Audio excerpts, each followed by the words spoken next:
गोपियों का दर्शन मिल गए। आज उद्धव जी महाराज बड़े प्रसन्न हुए। सज्जनों, आज भगवान कहते हैं कि उद्धव तुम बड़े भाग्यशाली हो जो कि तुमने आज ब्रज गोपियों का दर्शन कर लिया। ये ब्रज गोपी कोई साधारण नहीं है, साक्षात वेद के मंत्र हैं। सज्जनों, आज कंस की जो पत्नी थी अस्ति और प्राप्ति ने क्या किया? अपने पिता जरासंध को शिकायत कर दी कि कृष्ण ने हमारे पति कंस को मार दिया। तो सज्जनों, इस जरासंध ने क्या किया? 23 अक्षौणी सेना लेकर के मथुरा के ऊपर चढ़ाई कर दी। एक बार नहीं, दो बार नहीं, महाराज 17 बार इस जरासंध ने मथुरा पर आक्रमण किया। लेकिन भगवान श्री कृष्ण ने 17 बार उस जरासंध को परास्त कर दिया। 18वीं बार इस जरासंध ने क्या किया? 11,000 ब्राह्मणों को पूजा पर बिठाया और ब्राह्मणों से कह दिया कि महाराज इस समय में 18वीं बार कृष्ण से युद्ध करने जा रहे हैं और इस बार यदि मैं उस कृष्ण से जीत गया तो 11,000 ब्राह्मणों को इतना धन दूंगा किसी के घर मांगने की जरूरत नहीं पड़ेगी, और यदि मैं हार गया तो 11,000 ब्राह्मणों को सूली पर टंगा दूंगा। ध्यान रखना। बेचारे ब्राह्मण घबरा गए महाराज, भगवान से प्रार्थना करने लगे कि कन्हैया हमारी रक्षा करना भैया। सज्जनों, आज 18वीं बार मथुरा पर आक्रमण किए। भगवान श्री कृष्ण ने बलराम जी से कहा कि बलराम जी, नाना जी तो फिर आ गए। बलराम जी ने कहा कि आगे तो आ जाने तो कौन डरता है। भगवान ने कहा कि यहां से भाग चले तो कैसा रहेगा।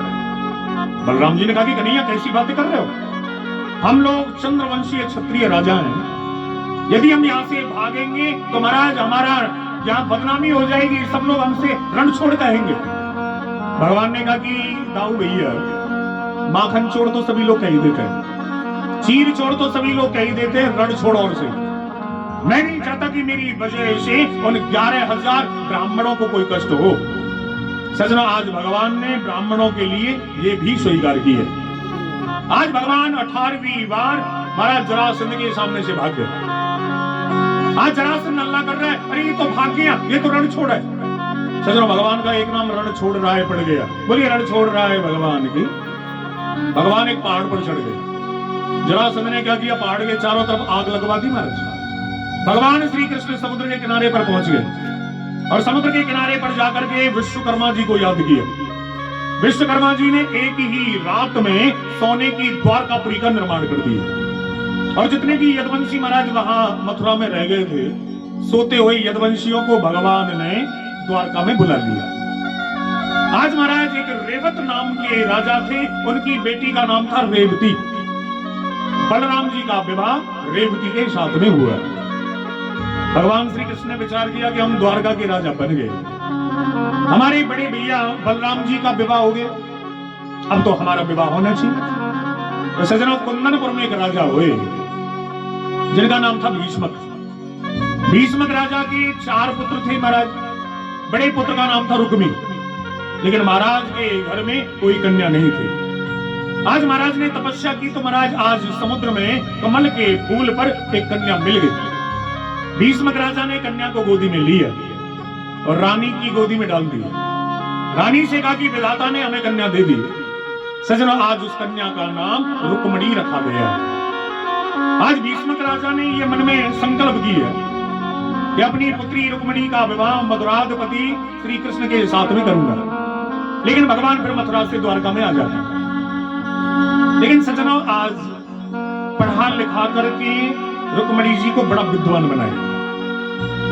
मन में संकल्प किया कि श्री कृष्ण के साथ में रुक्मणी का विवाह करूंगा। लेकिन सज्जनों, जब घर में बड़ा बेटा हो जाता ना, वो फिर पिताजी की बातें नहीं मानता। रुक्मणी जी के जो भाई थे रुक्मी, उन्होंने क्या किया? शिशुपाल के साथ में रुक्मणी जी की सगाई कर दी मैंने, और पिताजी से आकर के कह दिया कि पिताजी परसों स्वयंवर है, बड़े बड़े राजा महाराजा स्वयंवर में आएंगे, लेकिन आप रुक्मणी को पहले ही समझा दें कि ये शिशुपाल के गले में जयमाला डाले बस। सजना, आज रुक्मणी जी ने जैसे ही सुना कि भैया ने मेरी सगाई शिशुपाल से कर दी है, आज रुक्मणी जी अपनी भाभी के पास में बैठ करके रोने लगी। रुक्मणी जी ने कहा कि भाभी, मैंने तो बचपन से ही द्वारकाधीश को पति बना लिया और भैया ने मेरी सगाई शिशुपाल से कर दी। भाभी मैं मर जाऊंगी, लेकिन सिवाय कृष्ण के किसी को चाहूंगी नहीं। भाभी ने कहा कि चिंता क्यों करती हो, ऐसा करो पत्र लिख दो, और पत्र लिख करके ब्राह्मण के हाथों में द्वारका पहुंचा दो। वो ब्राह्मण द्वारका लेकर के ये पत्र को लेकर के जाएगा। कृष्ण यहाँ आएंगे महाराज स्वयंवर में, सभी के सामने जयमाला पहना देना, कौन सी बड़ी बात है। आज रुक्मणी जी ने महाराज पत्र लिखा है। रुक्मणी जी अपने आप ही पत्र लिख रही हैं और अपने आप ही जवाब दे रही है। आज रुक्मणी जी कह रही है कि आप ये सोच रहे होंगे पता नहीं कौन स्त्री है, हमें पत्र लिख दिया है, जानते भी नहीं। आज रुक्मणी जी जवाब भी अपने आप ही दे रही है। आज रुक्मणी जी कह रही है कि महाराज मैंने आपको कभी देखा नहीं है, लेकिन मैंने आपके गुणों को सुना है, और महाराज आपके गुणों को सुनकर के मैं आपको चाहने लगी हूं।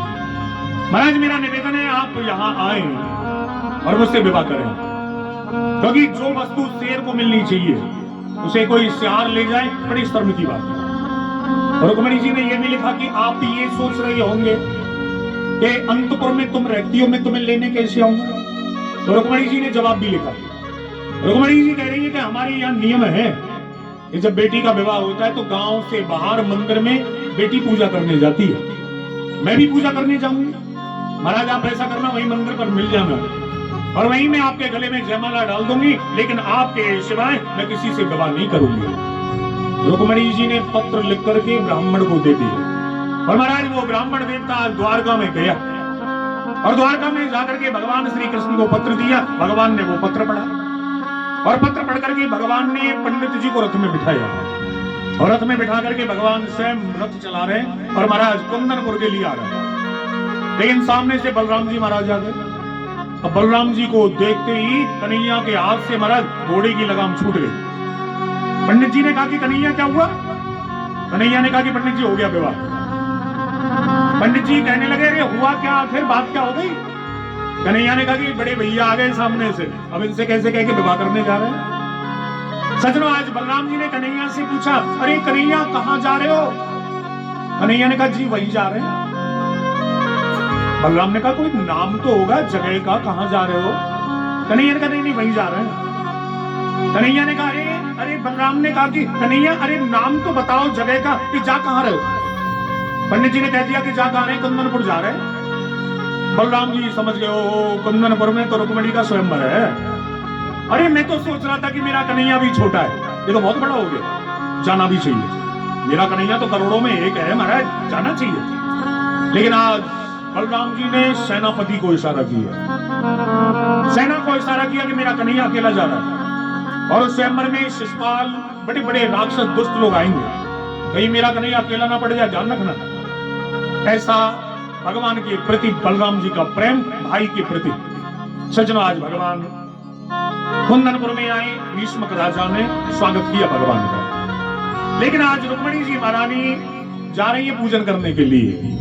लेकिन रुक्मणी जी का जो भाई था रुक्मी, उसने बड़ी सुंदर सुरक्षा व्यवस्था की। बीच में रुक्मणी जी चल रही, उनके चारों तरफ 10,000 सखियां चल रही हैं। 10,000 सखियों की तरफ चारों तरफ 10,000 महाराज सैनिक चल रहे हैं। आज जैसी ही रुक्मणी जी महाराज कात्यायनी मंदिर में पहुंची, मंदिर का दरवाजा खुला, लेकिन रुक्मणी की आंखों के सामने मूर्ति है कात्यायनी की, लेकिन दर्शन हो रहा है द्वारकाधीश का। आज रुक्मणी जी कहती है कि माता जी यही आशीर्वाद दे दो कि श्री कृष्ण मुझे पति रूप में मिले, बस यही चाहती हूँ। बस इतना ही कहना था कि महाराज वाम अंग फड़कन लगे, फूल गिर पड़ा महाराज कात्यायनी मैया के हाथों से। सुंदर सुगंध आज रुक्मणी जी को होने लगे, और मंदिर के पीछे से आज भगवान श्री कृष्ण निकल करके आए, और जैसे ही मंदिर के पीछे से आए, सेना के बीच में भगवान घुसते जा रहे हैं।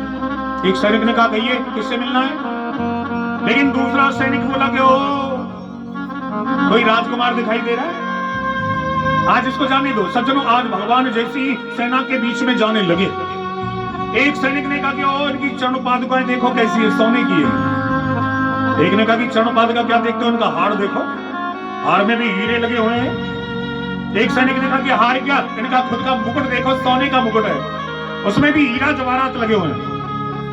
भगवान धीरे धीरे चलते चलते रुक्मणी जी के पास में पहुंच रहे। एक सैनिक ने कहा कि अरे इनका मुकुट क्या, इनका पीतांबरी देखो, बिजली को मात देने वाला इनका पीतांबर है। एक सैनिक ने कहा कि पीतांबर क्या, इनका खुद का शरीर देखो, नीलमणि जैसा चमकता इनका शरीर है महाराज। सजनों इतने नहीं, भगवान जैसी रुक्मणी के पास में पहुंचे।